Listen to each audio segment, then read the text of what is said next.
అందుకే నేను చెప్తున్నా మీకు జాగ్రత్తగా ఉండండి, జాగ్రత్తగా వినండి. ఒక్కొక్క ఎకరానికి మనకు రేవంత్ రెడ్డి ప్రభుత్వం, కాంగ్రెస్ ప్రభుత్వం రైతులకు బాకీ పడ్డది.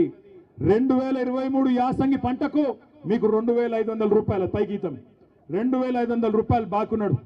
అదే విధంగా వానాకాలం రైతు బంధు మొత్తం ఎగ్గొట్టిండు.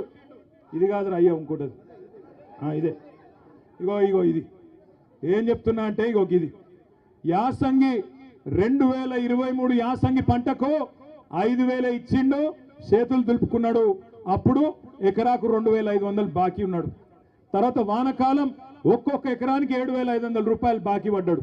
మళ్ళా ఇప్పుడు యాసంగి వచ్చింది, మళ్ళా ఇప్పుడు తప్పించుకునే ప్రయత్నంలో ఉన్నాడు.